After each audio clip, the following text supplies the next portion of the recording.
The story of the sixth Barber from the Arabian Nights Stories. There now remains for me to relate to you the story of my sixth brother, whose name was Kabak. Like the rest of us, he inherited 100 silver drachmas from a father, which he thought was a large fortune, but through ill luck, he soon lost it all and was driven to beg.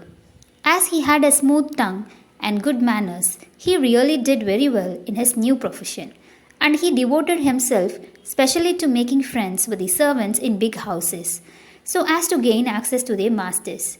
One day he was passing a splendid mansion with a crowd of servants lounging in the courtyard. He thought that from the appearance of the house it must yield him a rich harvest, so he entered and inquired to whom it belonged. "My good man, where do you come from?" replied the servant. "Can't you see for yourself that it can belong to nobody but a Barmecide?" For the Barmecides were famed for their liberality and generosity. My brother, hearing this, asked the porters, of whom there were several, if they would give him alms. They did not refuse, but told him politely to go in and speak to the master himself. My brother thanked them for their courtesy and entered the building, which was so large that it took him some time to reach the apartments of the Barmecide.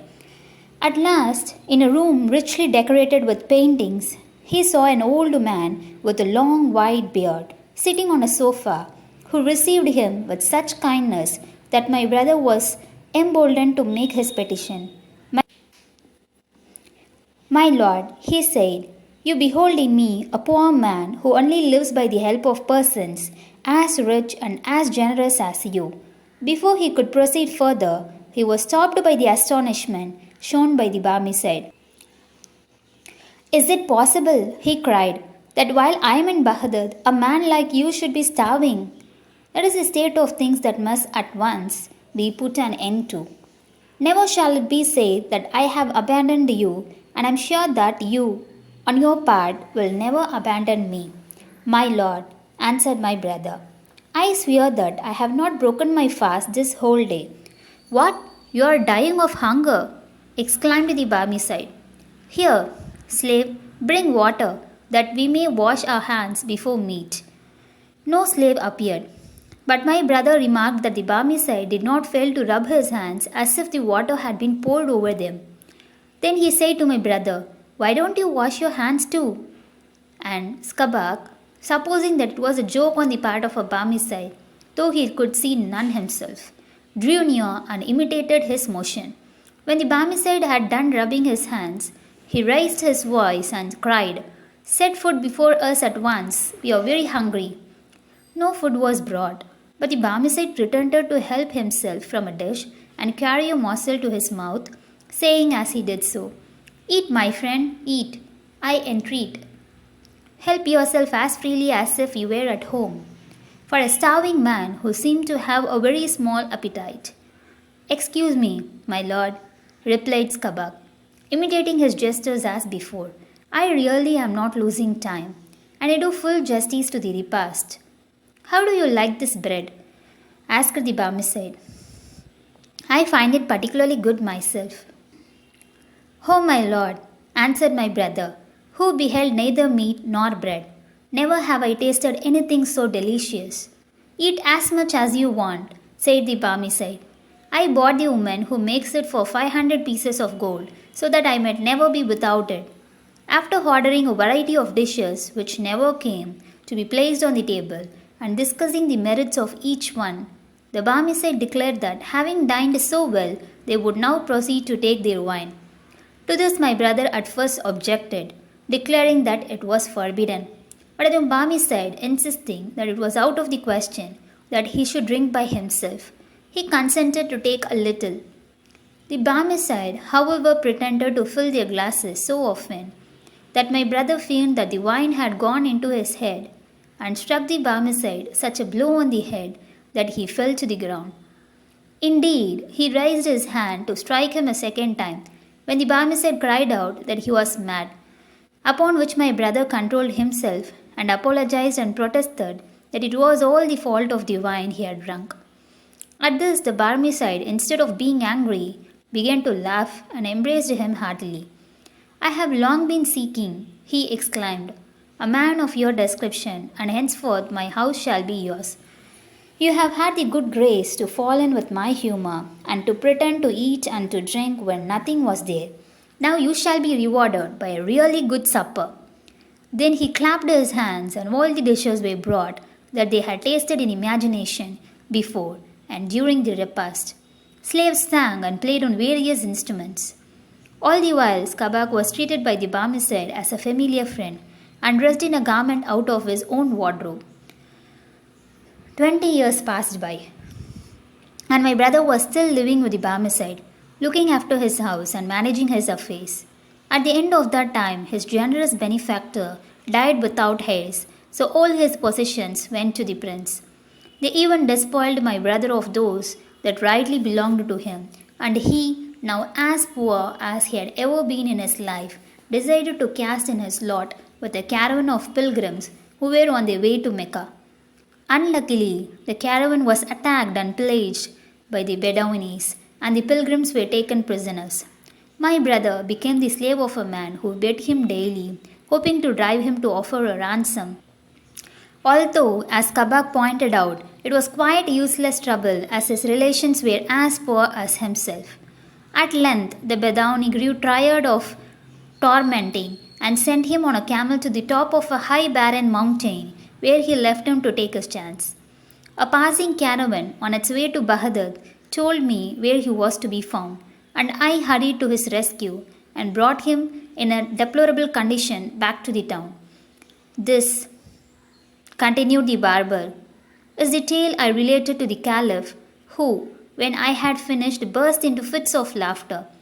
Well, were you called the Silent, said he. No name was ever better deserved. But for reasons of my own, which it is not necessary to mention, I desire you to leave the town and never to come back. I had of course no choice but to obey, and travelled about for several years until I heard of the death of the Caliph, when I hastily returned to Baghdad, only to find that all my brothers were dead. It was at that time that I rendered to the young cripple the important service of which you have heard, and for which, as you know, he showed such profound ingratitude that he preferred rather to leave Baghdad than to run the risk of seeing me.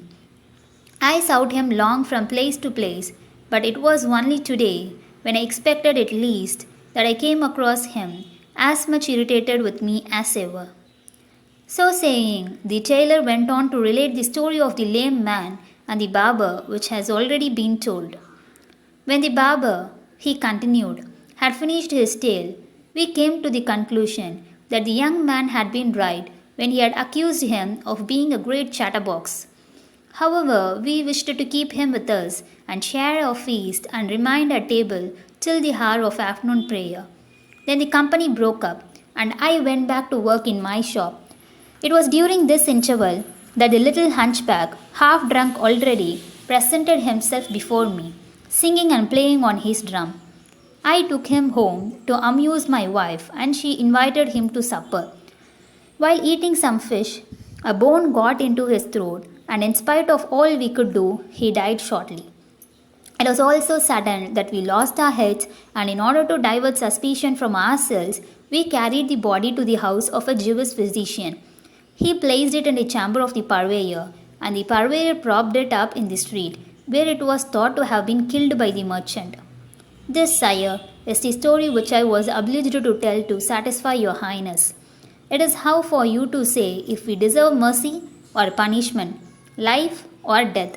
The Sultan of Kashgar listened with an air of pleasure which filled the tailor and his friends with hope. I must confess, he exclaimed, that I am much more interested in the stories of the barber and his brothers and of the lame man than in that of my own jester. But before I allow you all four to return to your own homes and have the corpse of the hunchback properly buried, I should like to see this barber who has earned your pardon. And as he is in this town, let an usher go with you at once in search of him. The usher and the tailor soon returned, bringing with them an old man who must have been at least 90 years of age. "Oh, silent one," said the Sultan, "I am told that you know many strange stories. Will you tell some of them to me?"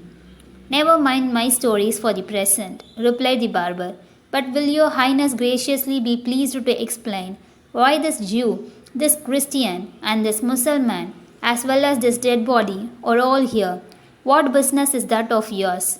asked the Sultan with a smile. But seeing that the barber had some reasons for his question, he commanded that the tale of the hunchback should be told him. "It is certainly most surprising," cried he, when he had heard it all, "but I should like to examine the body." He then knelt down and took the head on his knees, looking at it attentively. Suddenly he burst into such loud laughter that he fell right backwards, and when he had recovered himself enough to speak, he turned to the Sultan. "The man is no more dead than I am," he said. "Watch me." As he spoke, he drew a small case of medicines from his pocket and rubbed the neck of the hunchback with some ointment made of balsam. Next he opened the dead man's mouth, and by the help of a pair of pincers, drew the bone from his throat. At this the hunchback sneezed, stretched himself, and opened his eyes. The Sultan and all those who saw this operation did not know which to admire most: the constitution of the hunchback, who had apparently been dead for a whole night and most of one day, or the skill of the barber, whom everyone now began to look upon as a great man. His Highness desired that the history of the hunchback should be written down and placed in the archives beside that of the barber, so that they might be associated in people's minds to the end of time. And he did not stop there, for in order to wipe out the memory of what they had undergone, he commanded that the tailor, the doctor, the purveyor, and the merchant should each be clothed in his presence with a robe from his own wardrobe before they returned home. As for the barber, he bestowed on him a large pension and kept him near his own person.